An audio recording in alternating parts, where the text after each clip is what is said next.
Welcome to another episode of the so-called Oreos podcast, the podcast where we discuss all the awkwardness, hardship, and hilarity that comes along with society labeling you white on the inside and black on the outside, also known as an Oreo. I am one of your co-hosts, Kia Swin, and I am here with Amari Pollard. Janae Price. gang. I always not assumed, but saw um most black people around me being curvier and fuller and bigger, and I talk about this in the other episode, but how I just wasn't getting there in high school. I was just very, very thin. I was just looked. I would always get comments like that, oh, you need to eat more, you look unhealthy, but I wasn't unhealthy. I just couldn't really pack on the weight, but I wasn't I didn't have an eating disorder. I wasn't starving myself. I was eating every meal with my family. I was eating 3 times a day. That was just how my body was. And it's interesting when people just assume I don't have body issues, or no one comments on my body, but so many people have that. It's just upsetting. But now that I started to my body's changing, I feel more, I guess, more connected to the community in a way, because I'm oh, I also have curves, and I also am not a size 0 anymore, which I'm kind of happy about, because I'm I like that embraceness of womanhood and stuff, and I'm glad that Black people tend to be the ones that do it. But then there's also this thing where it's unrealistic as well. So I feel also, we see people with a huge chest and a huge butt and this thin waist, which is just not realistic. But you see so many people talk about Dr. Miami and BBLs, and that's kind of also as popular. So it's where's the line with that? I also think it's dangerous sometimes the way we correlate womanhood or womanliness to the shape of our bodies. And I've really struggled with you're saying talking about now that you're getting a little bit more curve, you feel closer to the community, and but we're all shaped differently. So why should the shape of my body make me I'm Black? So it shouldn't, but that's just how I felt as the Oreo experience. No, I know. I don't think there's anything wrong with that. I'm just saying I don't think that as a because I'm Black, so it doesn't matter what shape your body is. So but we make it feel so if you're not curvy, if you don't have a butt, if you don't have X, Y, and Z, then you're less than, and it's kind of you're less Black if you don't have a fat ass, and you should be at least a C. Right. And that just makes absolutely no sense. And then I think, for me at least, when I was younger, I really struggled. I'm what the hell do you all want? Do you all want me to be thick? Do you want me to be skinny? I had so many different varying messages coming at me, and I haven't necessarily spoken about it as openly on this podcast, but I've been featured on other podcasts where I talked about I struggled growing up with binge eating, and then withholding food, which is not a healthy relationship with eating. So I think it's just I think it's dangerous the way we society kind of pushes these narratives around bodies, and it just breeds a lot of insecurity. And luckily I feel more confident now, but that's because I'm just trying to block everyone out, because people just fucking suck. I'm sorry. Yeah, they do. Yeah. I wanted to talk about real quick. One of our questions is our relationship with our body when we were younger. And I want to say that I'm really proud of myself for how far I've come, because there was, and I've talked about it on this podcast before, but for a lot of my teenage years, especially in my earlier teenage years, I really had a hard time looking at myself in the mirror, looking at my body in the mirror. I just didn't like what I saw at all. And now I'm happy. I'm happy. I like it. I look in the mirror and I'm scrum diddly, I be lusting after myself. I think my biggest problem, or my biggest insecurities, come when I go outside and a random guy walks up to me and says, "Wow, your arms are so big," and I'm uh, I think those are where my biggest insecurities come from, comparing myself to other people, and then the messages I get outside of myself. Yeah. I feel for me, I mean, I guess I kind of talked about how I was pretty like insecure like in high school just because I was like so tiny and like I don't know, people just made me really feel like shit for being so small and like even like when I was like playing sports, like the coach would be like, "Oh, you're just like too small to be in like for me to put you in the game." And that's like so fucked up. Like now that I think about it, I'm just like, okay, that has nothing to really do with like the position, but it's not like I was playing football. The fuck, like I could have seen if I was like a linebacker, but like I I mean, wasn't doing that. even if you were playing football, they specifically have positions for people who are more svelte and fast and can get like, why would they say that? That's so dumb. Yeah, and I think people forget that like when we say things to people, like sometimes they stick with us forever. Like they're that, that's a comment that I remember like, 10 years plus. Um, and I feel like I was always trying to like defy the odds with my body. So I would like play volleyball, but I would be like the libero, so the best passer. And it's like, okay, like, yeah, I'm small, but I'm clearly the best. Like I have this position, or like I would play basketball and I would somehow get like the most blocks because I used my body to my advantage, where I would like block the ball when someone brought it up, like I would block it down because like they wouldn't see that coming. Or like I would play um track and I would do throwing and I would really focus on the form. So like I still have like I'm still top 5 in my school for like the throwing record, and it's like that's not an easy thing to do. This 10 years later. So it's like I've always been trying to like defy the odds where people like think I'm one way but I'm gonna do something different. And I think it's interesting because like now um I always was just like, oh, I want to be like at least 120 pounds. Like I feel like that's a healthy weight. Like I'm gonna work out. And I started to like see some changes when I really got into Pilates and I started like, loving myself a little bit more. And it's all recently changed. I don't know if it's because of the pandemic and like the relationship with food is a little different, where like I feel like food has really been my saving grace through it. And that's like kind of like oftentimes the only thing I would look forward to in the pandemic because there's nothing to look forward to. So I would really look forward to like trying new like local restaurants and stuff like that. And I've just noticed that like I don't know if it's like working out and stuff, but I've noticed like my shoulders are a little more like broader, where they look a little like, I guess people would say like more muscular, like more on like the manlier side, where I've never like had that issue. So like now I'm like, oh, maybe I can't wear as many things that expose like my shoulders and stuff like that. And then like I'm noticing like there's a little, I guess there's like I don't know what it's called, like some like type of texture on my stomach of like, I know that's like what pregnant people get, but I obviously I have not had a kid, so I don't know what that is.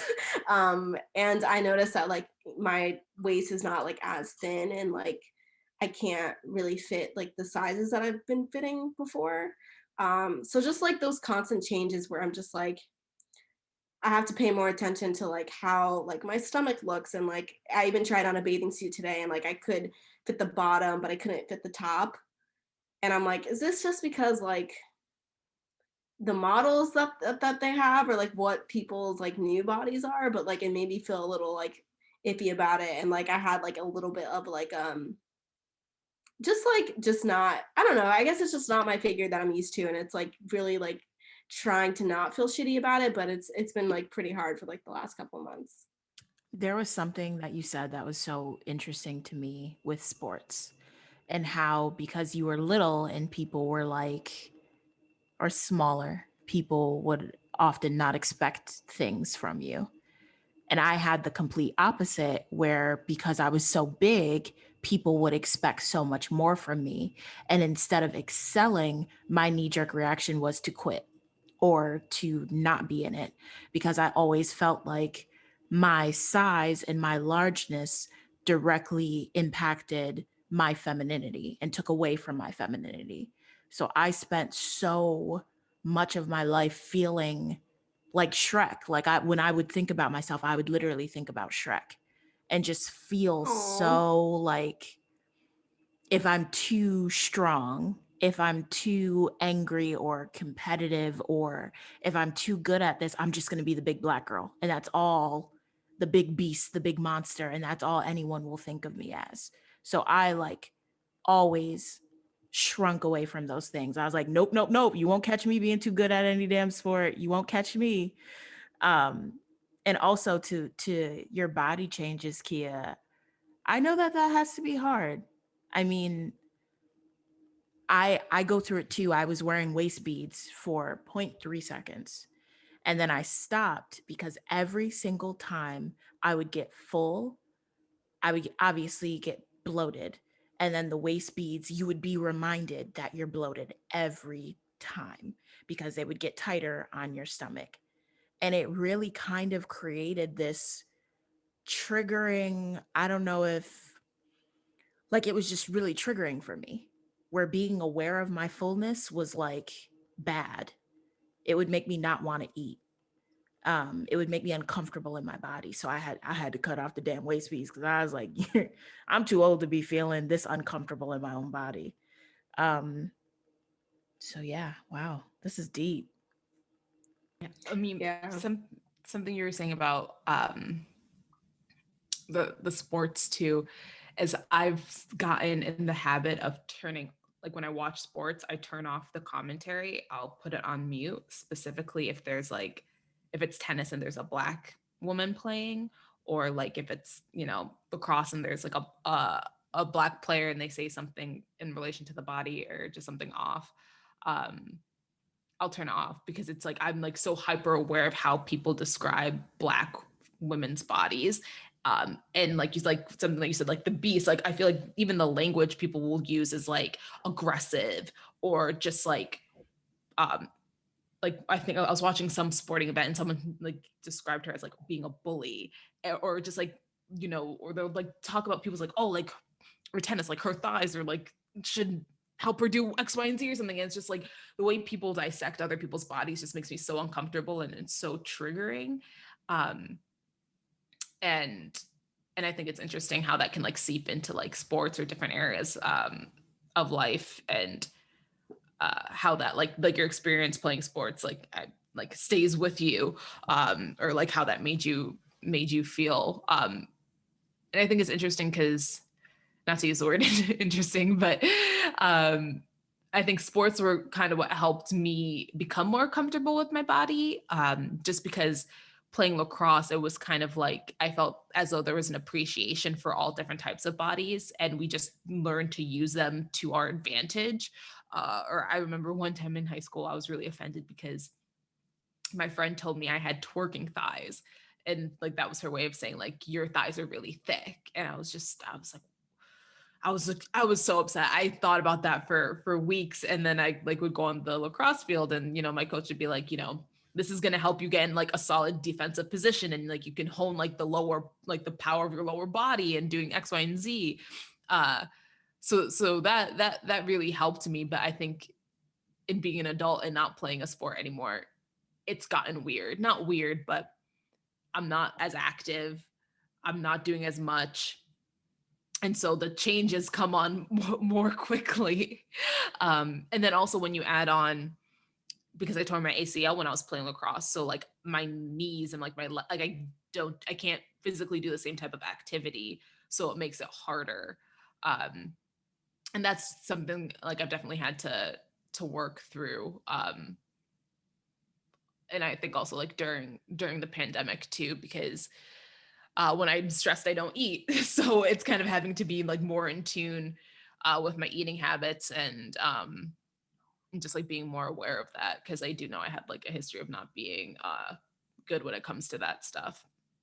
Yeah. Are there any changes that you've noticed from like high school to now? Yeah, I mean, like my stomach, I've always had not an odd shaped stomach, but it's funny. I'll look at baby pictures and like the shape of my stomach is very much the shape of it is now. I have a short torso. So like if I gain weight, it's just like all concentrated in one area, I think.